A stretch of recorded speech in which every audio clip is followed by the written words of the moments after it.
So, hola, hola amigo, कैसे हो ठीक हो? I actually recorded this a solid 2 weeks ago when it was actually week 6, but my phone decided to act up and it crashed after recording 30 minutes of it, and I was just too drained. And then I have been traveling ever since the 3rd of November, balancing between spending time with family, spending time with like having experiences, and now I'm in Atlanta. It took me a solid 2 minutes to decide I'm coming to Atlanta. I reached home from all my vacations and I was like, this is the week I'm gonna start working and put myself back on track. And my the CEO Arjun has asked me, yeah, come tomorrow. I was like, yeah, I'll come tomorrow, and I have booked my tickets in a solid 2 minutes. Um, but let's go over chapter 6. And this is my new reading instead of my first reading because I do not have my book with me. So we're going to do it this way. This chapter was mostly about recovering a sense of abundance, understanding your concept of money, and how you view money, and how money in turn comes to you because of your perception of money. And lately, ever since I started my job, and I have been slightly, for the past few months, I'll give it to me, I have been financially independent enough to sustain myself in a lot of walks of life, which makes me feel slightly proud about myself because I didn't think I could do it at 23. Coming back to, I might go back to my appa, but it's fine. So I'm in that sweet spot between, do I go to appa and do I not go to appa? But at the same time, I think some books like this, or like the creative self in me is like, no, I can do it. I'll figure it out. But there's also a little voice in me that says, it's fine. So we're going to go through all the readings that made me feel like you need to read this. So I'm not going to read a lot of the context because a lot of you need to read the entire chapter, but there'll be like paragraphs that I will read. Maybe God would feed and clothe us in a pinch, but painting supplies, a museum tour of Europe, dance classes, God's not about to spring for those, we tell ourselves. We cling to our financial concerns as a way to avoid not only our art, but also our spiritual growth. Our faith is in the dollar. I have to keep a roof over my head, we say. Nobody is going to pay me for being more creative.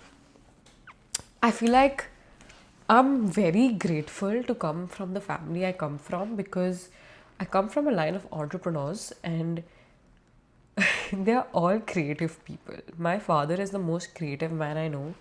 He has his own IT business and has had it for like 33 years now. But about when I was 12-ish is what I want to say. But about 12 years ago, he started messing around on his iMac with iMovie and then Final Cut Pro and then like little tools here and there. He used to call for like tools from the US. And he ended up falling in love with the process of making videos and putting like his creative self out there with a combination of tech. So now he runs a media agency and a production house and combines it with AI because he's also a tech guy and finds a beautiful balance between the two and has done pretty well for himself in terms of enjoying the work he does to the extent where all his friends say that he's married to his work and not my mother. And I can see this man work 24/7 because he loves his work and he loves the creative process of it, but also take a back seat when he's like, it's not clicking. So I'm really grateful that I have seen this, and then I see it in my brother who did a CS finance degree from the US and said, not for me. I don't want to do a job. I'm going to go back home. And navigated for a while and started his own company with AI and media and works for Bollywood and Hollywood in a very creative space. And I don't think I have seen anyone love work the way my brother works. I used to think my dad is the like the guy with like media and like tech brains. But the past few years I've seen my brother and I'm like, shit, that's like insane. The way someone's so passionate about something they do that they only want to do that. And like my brother's also slightly in the head in the way that he will combine different spaces of life together. So now he's looking into robotics and more like physical AI, but with media and with tech integrated with the media. And it's a great place to be in. And I think I feel really inspired by them to create a living off of something you love doing and treating work like play, because that's the only way to work. The more we learn to operate in the world based on the trust in our intuition, the stronger a channel will be and the more money we will have. Money will come when we are doing the right things. I have a firm belief that if I give my 100% to the universe, which means I do all of the things I I plan to do, I do, the universe gives me 100-fold back in directions I didn't even imagine. So the entire concept being that I don't think of the source from which I get my things, but more of ideologies that, oh, I want this, and then the universe will figure out the path. So I remember when I was 15, 16, I told my parents that I want to do inner engineering, like the course, and then I want to go to Coimbatore. I'm not pronouncing that right. And I want to do a little tour with Sadhguru. And I was so stuck in my head in that that's the only way I want to do it that I never did it. And even though I got I just never got to do it because I was so stuck in my head of this is how it's going to happen. I got my first salary and I booked a little Sadhguru day with Sadhguru. And it's not like I'm like the biggest fan of Sadhguru. It's more like I think he's a great guy to be around for a little span of time. And like you have those little things, like you want those energies. Like sometimes you just like, oh, I want to do this, even though you don't know why you want to do this. That was my moment with Sadhguru. And I got to go do that program, do the inner engineering program, which was a 2-day program, and then meet Sadhguru for a day. But not in the way I thought it would come, but just the minute it came to me, I was like, I accept it. I accept it. And I took it and I got my chance and I did what I had to do without thinking of, oh, this is how it's going to come. What I'm trying to say is that maybe the money, like this, since we're talking about money, maybe the money is not going to come from places you think it's going to come. Maybe it's not going to come from this exact job. Maybe it's going to come from, oh, side gig. Oh, side gig 2. Oh, side gig 3. Until it starts coming from the main gig. And you just, like, I think that I just don't have to fixate myself on how the money is going to come or plan how the money is going to come, because it's just going to come, right? Similarly, like this concept is now playing in my head where I've wanted to do yoga, like a 200-hour yoga course. I bought a Udemy course, never did it because I think I need more in person and like how like people interaction. And I'm stuck in my head, I want to do it in Bali, I want to do it in Bali, I want to do it in Bali. And now I have the opportunity to do it. So I'm like, I'm snagging this. I want to do the 200-hour course and I don't know how I'm going to do it. I don't know how I'm going to pay for it. I don't know anything. All I know is the universe is going to make sure I do it because I want to do it. It's like that Shah Rukh Khan dialogue. अगर किसी चीज़ को पूरे मन से चाहो तो पूरी कायनात तुम्हें उसे मिलाने में लग जाती है. Exactly that. We are awfully sure about that. Most of us harbor a secret belief that work has to be work and not play, and that anything we really want to do, like write, act, dance, must be considered frivolous and be placed in distant second. This is not true. I feel like a lot of us have been conditioned to think that money can only come from very specific ways, not realizing and recognizing that a lot of the things we like to do can earn us money. Like, it's not hard. I think I'm also conditioned to think like that. And so one of the concepts of life that I'm trying to translate this over to is that I keep thinking of what things have traumatized me, but instead of instead of sitting with myself and like healing by myself, I have said I am going to try exposure therapy. I will do everything it takes to expose myself to more things that made me get that trauma. Because maybe the exposure therapy is going to make me feel like I can handle this. Instead of saying that I'm going to stay away from it, I'm like, I want more of it. So now that exposure therapy is hitting me, I'm thinking maybe I want to translate this exposure therapy to I am going to try everything in the world, like writing my Substack. I'm like, follow my Substack.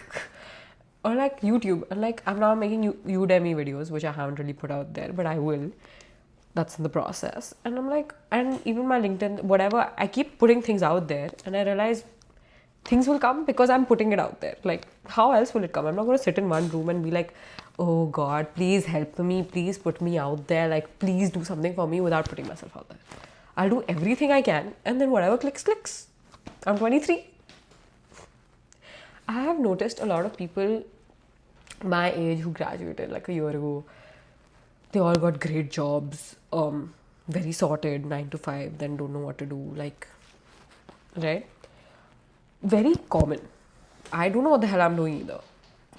I, I probably know less about what I'm doing than they do, because they actually have a job and a manager who's telling them what to do and how to do things, and I'm just like, vibes. But I notice one thing is that I have the privilege to use a lot of my time to manipulate things or activities in my day in how it suits me. So I don't have to work 9 to 5 and then do other things. I have noticed I work well at night, but I spent a lot of my morning to give time to myself so that I can feel charged enough to work. Because without self-charging, I don't think my work is as fast and as good. So these are like little nuances that I think I can realize and recognize, because somewhere I am my own boss, I guess. I'm navigating the job space, honestly. But yeah, I think somewhere I am my own boss. So yeah. We are operating out of a toxic old idea that God's will for us and our will for us are at opposite ends of the table. I want to be an actress, but God wants me to wait tables and hash joints, the scenario suggests. So if I try to be an actress, I will end up slinging hash. Thinking like this is grounded in the idea that God is a stern parent with very rigid ideas about what's appropriate for us. And you'd better believe we won't like them. This stunted God concept needs alteration. I think that I'm very grateful for the parents I have, because my dad is the first person that's going to push me to be extremely in uncomfortable environments that will help me grow, which means that, beta, you do your thing and I am there if you need it, but also I know you can figure it out. And I am the kind of person that will have plan A, plan B, plan C, plan D, plan E until plan Z, and then I'll be like, plan appa. So because of this, I have realized that I have come from this little dot of this is my narrow ass mindset 6 years ago. Now that I say it 6 years ago, it's wild, maybe 7 now. To this is my mindset, and I am in that wavering, like it's like a little bubble with hazy lines. It's not like a rigid circle. It's like a sphere that's expanding in all directions from this one dot, like ray of light. And it's like an entire process of I can do this and do this and do this and do this. And my favorite line to say is, I'm not dumb, I can figure it out. And I think it's come from my appa, which means that that entire concept of being toxic with my God has left, because I'm like, God really likes me. I am God's favorite child. This is God's way of telling me this is not for me, and this is God's way of telling me it's for me, even though it doesn't make sense sometimes, because everything can be for me if I just put enough of me in it. But people like me deal with things in different ways. So this is my idea of, oh, this is the universe. The universe is making things easy for me, means it's for me. The universe is making things hard for me, means that depends on what kind of hard. Like if it's like gut-wrenching hard versus it's like, oh, I am anxious but this makes me really happy hard, then I will go for it. Like, you know the difference. Many of us equate difficulty with virtue and art with fooling around. Hard work is good. A terrible job must be building a moral fiber, something, a talent for painting, say, that comes to us easily and seems compatible with us must be some sort of cheap trick not to be taken seriously. I think that oftentimes I tell myself that my art is not as important, and I've been trying to rewire my brain in the process by saying that no, my art is important. The way I write, the way I put myself out there, the way I want to design like little things in my life to make myself a little more whimsical, like a little star boy. That's my star boy, by the way. That's a reminder to me that I'm a little whimsical.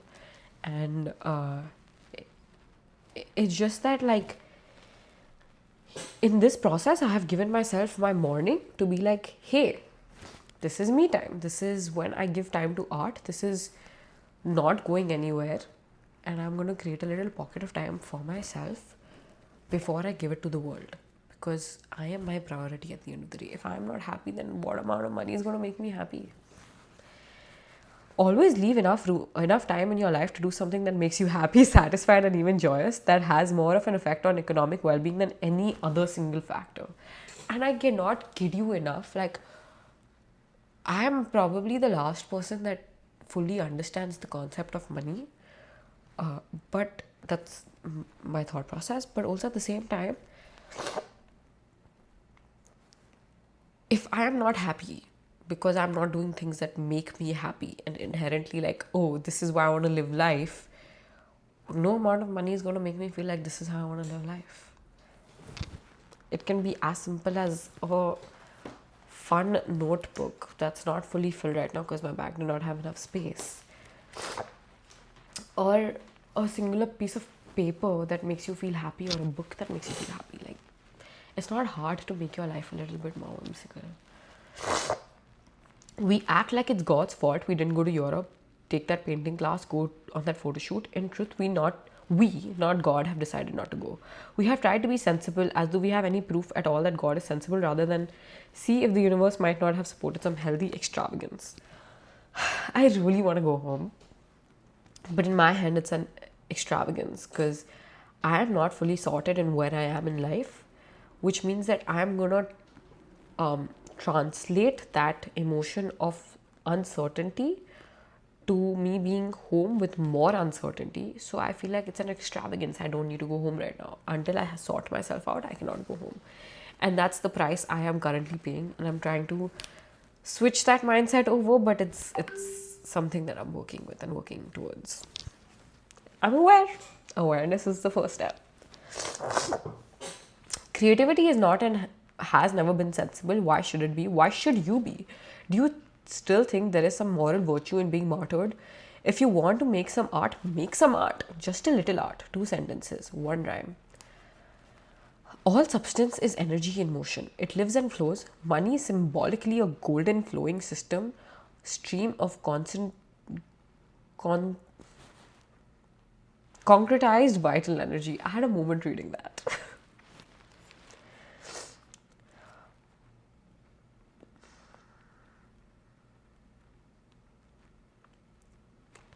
Okay, let me be clear that the luxury I'm talking about here has nothing to do with penthouse views, designer clothes, zippy foreign sports cars, or first class travel. This man enjoys all those privileges, but what he does not enjoy is his life. He has denied himself the luxury of time with friends, time with family, above all, time with himself, with no agendas of, I don't know how to pronounce that word, preternatural. I'm having a moment. Accomplishment. His many former passions have dwindled to mere interest. He's too busy to enjoy pastimes. He tells himself that he has no time to pass. The clock is ticking and he's using it to get famous. So, my last year of college, I shut myself down, didn't really interact with people. I was going through a low phase in life.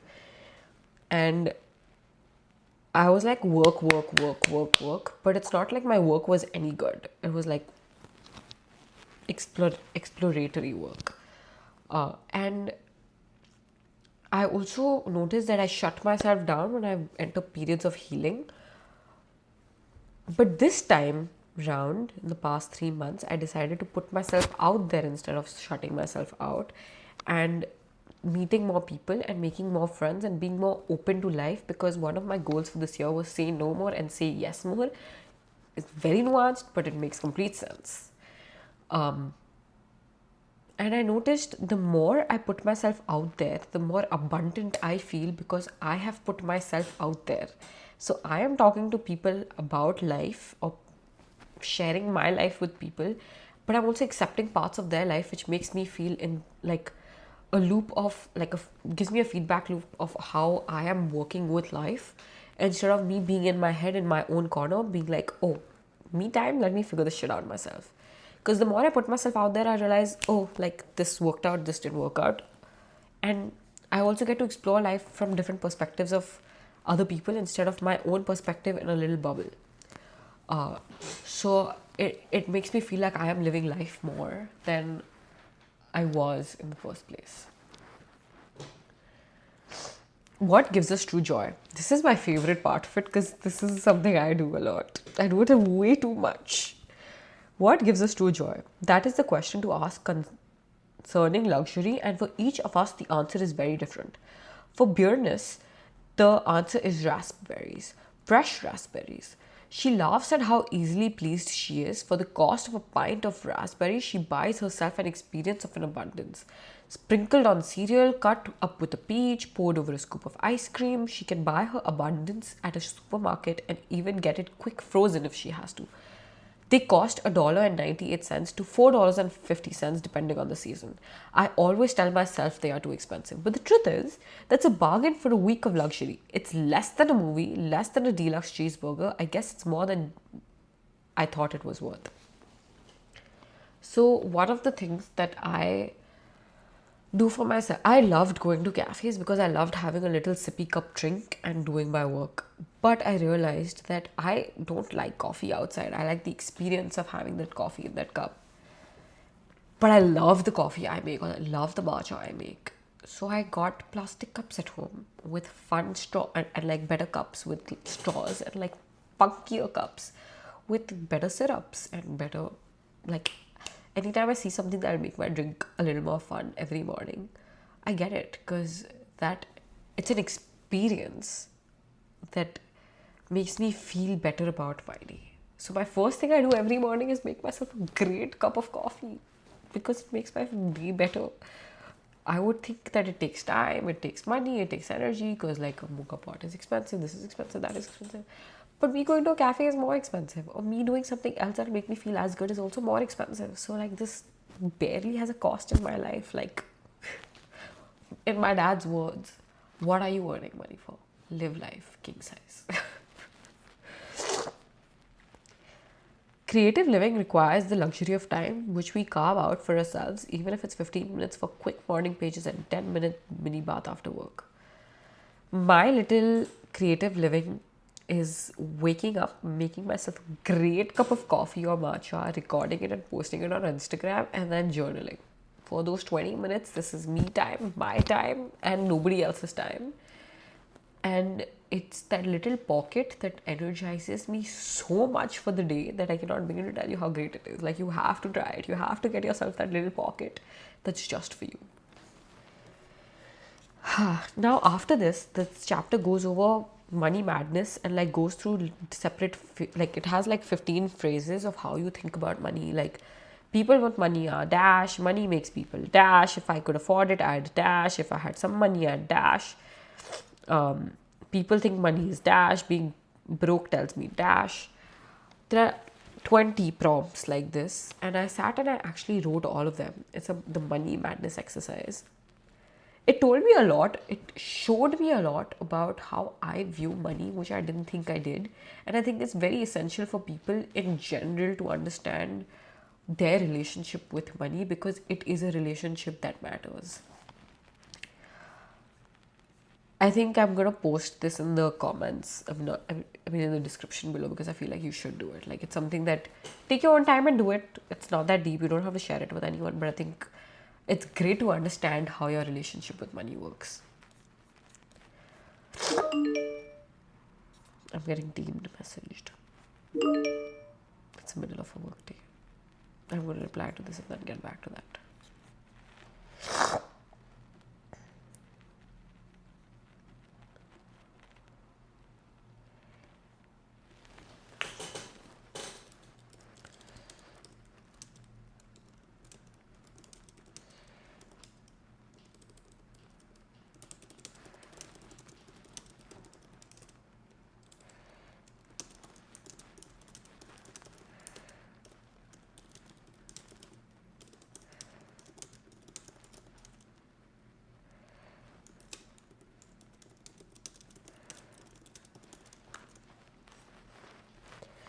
Okay, coming back. Should I edit this? No, I don't have it. Let me try to. It's direct posting. Like you scroll. Tasks. There are solid 10 tasks. Natural abundance, 5 pretty or interesting rocks. Did not do this exercise. Natural abundance, pick 5 flowers or leaves. I did pick 5 flowers and I put it in my little book. Clearing, throughout or give away 5 ratty pieces of clothing. I did that. Creation, bake something. I really wanted to bake something, but I ended up making myself a little nice breakfast instead because I was leaving town. But I will go bake something. I want to make tiramisu actually. Reread the basic principles. I read that. Clearing, any new changes in your home environment. I cleaned up my entire bathroom and put my makeup nicely in a nice container. That is my cleaning. Acceptance, any new flow in your life. Practicing yes to freebies. I will take anything you give me for free. I'm Sindhi as heck. Prosperity, any changes in your financial situation or your perspective on it. Current perspective on it is God is going to send me money. I don't know how, but I'm putting myself out there, and the putting myself out there is going to get me back my returns. I don't know in what process, but I'm just going to put myself out there and it's going to come. I am Bhagwan Bharose. My check-ins, I did morning pages pretty much every day. I think I'm a morning page addict at this point. I don't think I can go a singular day without morning pages. I feel like morning pages have become a part of who I am, even though I did not record. I did record, but I didn't post because of whatever phone issues I had.